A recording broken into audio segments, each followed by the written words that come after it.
Alright, welcome back to the channel, Warhammer Man Studios. I'm Warhammer Man, and today we're taking a look at the Warhammer 40,000 MetaWatch. The Warhammer Studio takes match play seriously. It's not only the framework for thousands of games played at competitive events throughout the year, it also forms the common language of more casual games played on kitchen tables, at gaming clubs, and in stores around the world. A balanced game is good for everyone. This article marks the return of the regular Warhammer 40,000 MetaWatch articles, which will be penned by the Warhammer Studio to keep you informed of the changes we're making to the game, and provide some of the reasoning behind them. You may have seen a similar article recently from Warhammer Age of Sigmar team, so today we'll explain how and why the Warhammer 40,000 team has been collating data from events around the world. The Warhammer 40,000 setting is one of perpetual conflict. If one army was just better than others, the identity of the game would fall apart. People who play predominantly for the challenge, rather than to tell stories with their models on the tabletop, would just choose the dominant faction, without considering aesthetics and playstyles. As such, there shouldn't ever be one best army. Each army should be the best at doing the thing it's meant to be best at. That's the deal, both from a narrative and competitive perspective. Game balance is really important. Anyone starting the Warhammer 40,000 army, whether they're brand new to the hobby or branching out, should be able to do it safe in the knowledge that they have a fighting chance against any other faction in the game. That's true whether they settled on an army because of how it looks or how it fights, in the setting or the lore. The calculations.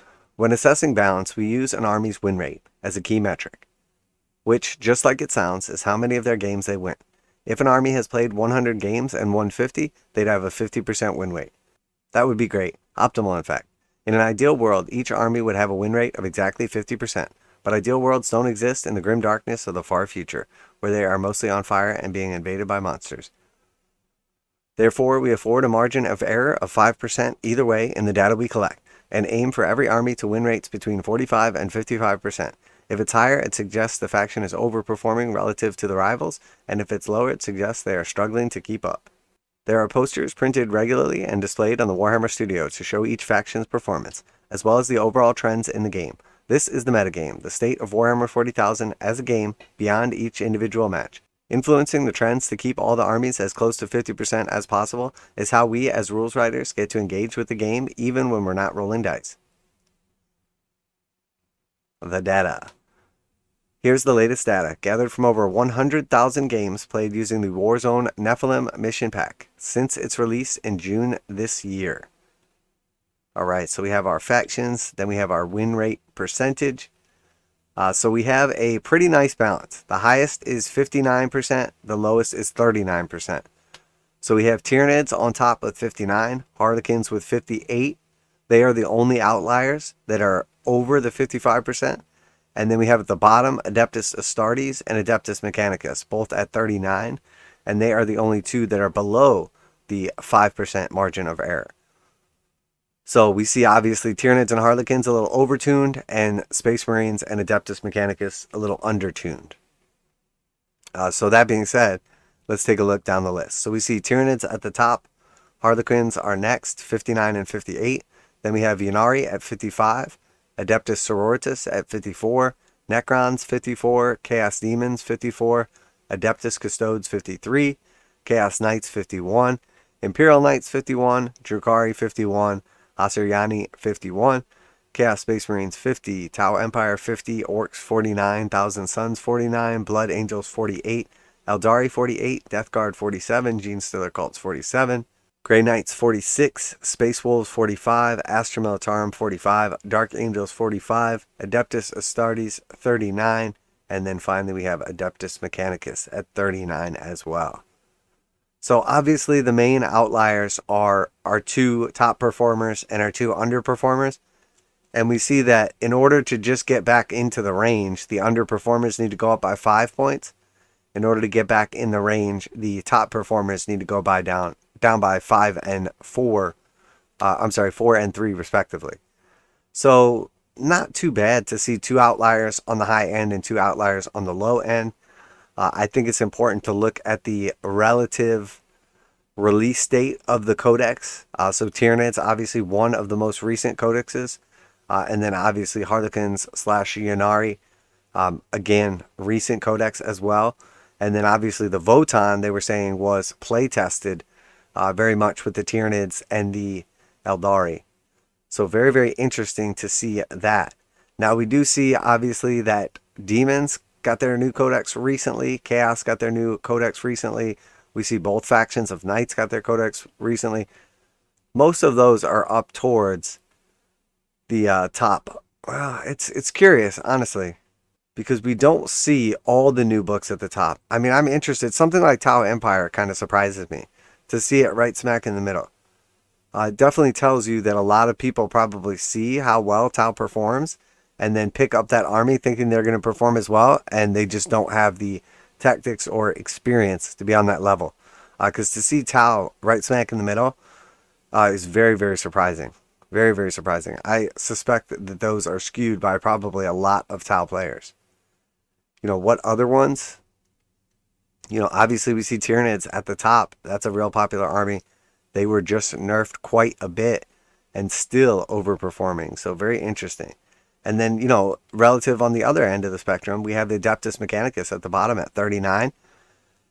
You know, it wasn't that long ago. They were dominating the scene. And even after the nerfs, we saw them win a big GT. So very interesting. Overall, I would say pretty well balanced, though. Most of the factions fall in the sweet spot, which suggests that overall the armies and the game are pretty well balanced. A few find themselves on either side. There are several reasons for this and a number of things we can do to influence these results. Factions and factors. You'll see the Adeptus Astartes armies, those made using Codex Space Marines, fall into the underperforming category, with a win rate of just 39%. Space Marine armies are incredibly prevalent. As the iconic armored face of the 41st millennium, they're often new players' first army. And it's fair to say that most people aren't especially gifted at the noble art of Warhammer 40,000 when they first start playing. It also means most players are quite familiar with them and how to play against them. This is part of why their results don't quite match the indomitable reputation. So it makes sense. You know, it's like we were just saying basically with the Tau. Although each army has its own characteristic fighting style, certain features are common to several factions. Space Marine chapters, the various Trader Legions, and Adeptus Sororitas, even the Necron dynasties, have a great deal setting them apart from one another, but they can all call upon a variety of squads equipped with a 3+ save and keep foes at bay with bolt guns and other medium-range weapons. Such forces are sometimes referred to as MEQ, Marine equivalent, and there are tactics that apply equally when combating such armies. Factions like the Harlequins or Gene Stealer cults, on the other hand, play very differently, with units and special rules that are harder to compare. As such, they have more of a learning curve. Rivals are less familiar with them, and the players who master them tend to be more experienced than most. Yeah, I think that's definitely true, especially those two factions. Note that with fewer players commanding these esoteric armies, an individual string of wins or losses can have more impact on the data when it might with more popular factions. For example, if one faction plays 10 games and wins 5, and another faction plays 1,000 games and wins 500, both of those factions will have a 50% win rate. However, each win or loss for the faction with fewer games has a larger impact on their win rate. They each represent 10% of the total results rather than 0.1%. Factions with more players therefore see smaller changes to their win rates with every result recorded. The future. While we're pretty satisfied with the number of armies hovering around the 50% mark, every new set of rules brings changes with it. The leagues of Votann haven't had a chance to make their mark on the competitive scene yet, but we've no doubt they will. Once they have been recruited into people's collections and enemy commanders have worked out how to combat them, they're not currently included in the statistics, but we will include their results in a regular data sweeps once the whole range is available. The Adeptus Mechanicus, on the other hand, are still propping up the results table. We'll continue to review their performance ahead of upcoming balanced Dataslate later this month. We've instituted the quarterly balanced Dataslates as a way of responding to the developing metagame, adding or removing keywords, restricting particular units that were dominating battlefields, and even introducing new abilities to armies that have yet to receive an updated codex. We'll talk more about the balanced Dataslate in the next MetaWatch article as it's getting close to that time of year. That's a really nice looking picture, and then also paint jobs. I really like the yellow and blue. It looks nicer. Making point values free to download and the Munitorum field menu also allows us to be more responsive to feedback from the community and make changes to points where necessary as a format everyone can access. Changes to point values are much more granular and targeted than the changes found in the balanced Dataslates, but together they are powerful tools in building a balanced game for everyone. It's an iterative process and something of a moving target, which gives us plenty of opportunities to talk about different aspects of it in the future MetaWatch articles. We'd like to thank everyone who continues to help us in our quest for game balance, whether they are organizing events, playing in them, or sharing the results, or emailing us at 40kfaq@gwplc.com with questions about the game. Let us know if there's anything in particular you'd like to see discussed in the future. So yeah, very interesting. I don't think there was any surprises in there. I do like that they laid it out and essentially touched on some basic principles, like that some of the factions may have 1,000 games played, others may have 10, and that can heavily skew the results. I think sometimes that will skew the outliers, probably in both directions. Now, here's the thing. Somebody like Tyranids or Harlequins is a really good army, but there's definitely it takes some time to master them, but their win rates are still extremely high. So the base army must take very little skill to just be competitive, and then after that to get to the top table, you separate the wheat from the chaff type situation. As where with Adeptus Astartes or Mechanicum, they made a good point with Astartes. They might have a really, really high games played rate, but a really, really low win rate because it's a starting army and they're not that competitive, or most people playing them are just playing with what they have, etc. Now, I would argue that all of this data is very, very skewed because this is the tournament scene. So this is not going to line up with if you just had everybody from every shop around the world, poll. So these people are intentionally going to a competitive event, intentionally with competitive armies, etc., etc. This is not just casual guys. Games Workshop mentions in the article that a lot of new players play Space Marines, etc. I think people play for long enough to officially pick a faction before they are going to organize tournament events. I don't think most people are going to organize tournament events within the first couple years of even getting into the game. I think most people in tournament events are multi-year veterans at the bare minimum. That's my opinion. It's not always true. There's definitely going to be new people that pick up the game and immediately go competitive. There's obviously going to be veterans that have played the game forever that are not competitive at all. But it is interesting to see how they do those metrics and everything. And then compare something like Adeptus Astartes' 39% win rate with Adeptus Mechanicus' 39% win rate. Because I suspect there's probably not a ton of Mechanicus armies out there because they've been scoring kind of poorly lately. So most people have finally put them on the shelf and been playing other armies, etc. But it does obviously show that the people that are still playing them are struggling. So very, very interesting. I'm curious what they will see do to boost the Mechanicus. It's really interesting too. I would have thought the Adeptus Astartes would do better than this with the Armour of Contempt. Because we see Sororitas they're not at the top of the list, but 4, they obviously have a lot going on, but they were a definite beneficiary of the Armour of Contempt. But for whatever reason, the Space Marines, I just didn't really see a boost off of that. So very surprising. I would have thought Armour of Contempt would have been the thing that really propelled Space Marines up. But again, we see Astartes in general, second from the bottom. Then we see Dark Angels, third from the bottom. We see Space Wolves, fifth from the bottom. Grey Knights, sixth from the bottom. Death Guard, eighth from the bottom. Blood Angels, 10th from the bottom. Thousand Sons, 11th. I mean, there's a lot of Space Marine factions, but they make up the majority of the bottom of the list. As a matter of fact, if you really look at it, and we say, okay, how many of these are actually Space Marines on the way down here? We get all the way down to Chaos Space Marines, right smack in the middle. They just got a brand new codex, and they're 50%, so perfectly balanced, arguably.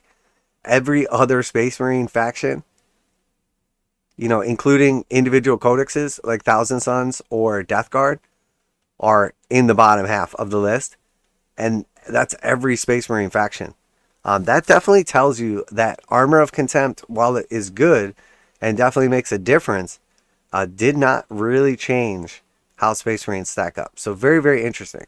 I think a lot of this probably has to do with Space Marines going to 2 wounds and then everything else just going to 2 damage, like a lot of base weapon profiles. So many of the benefits of being, say, a Space Marine over a Sister of Battle are gone. So basically the toughness 4 is nice, the 2 wounds are nice, the 3-up armor save is nice, the -1 AP from Armour of Contempt is nice, but when it's all said and done, the Adeptus Sororitas, toughness 3 1 wound, 3 up save with Armour of Contempt, clearly has, is doing much better than our Space Marine armor. So very interesting to see, because you would think toughness 4 or 2 wounds would make a difference in the core of the army and how it operates. But I think that probably that's not the case. So very, very interesting. Definitely love to see the meta data and analysis and the breakdown and everything from Games Workshop. Love to see Games Workshop actually using data. So interesting to see. Maybe they were ahead of the game or behind the game, depending on how you look at it with Votann. I'm very, very interested to see. They said they're not going to add Votann until the full line is out. Most tournaments are not going to let you play with Votann models that are not actually released yet. So it's probably going to be at least a quarter, maybe a half, before we actually see any Votann data. So very interesting. But there's going to be a delay on that. So let me know what you guys think down below. What do you think of Tyranids and Harlequins overperforming? Do they need more nerfs? What do you think of Adeptus Astartes and Adeptus Mechanicus underperforming? Do they need some kind of new boost or rollback some of the nerfs? Very, very interesting. So let me know what armies you play, what type of results you have locally when you play or competitively when you play. Always like to hear from the community. Love to hear your guys' changes, your opinions on Votann, your opinions on these forces, etc., and just the overall breakdown of the data in general. But that is it for today. If you did enjoy today's video, make sure to like and subscribe for daily reactions, reviews, news, painting, modeling, conversion tutorials. Put out at least one video every single day for Warhammer 40,000, Kill Team Necromunda, Age of Sigmar, Warcry, and Horus Heresy as well. That's it for today. Warhammer Man Studios. I'm Warhammer Man, and I'm out of here.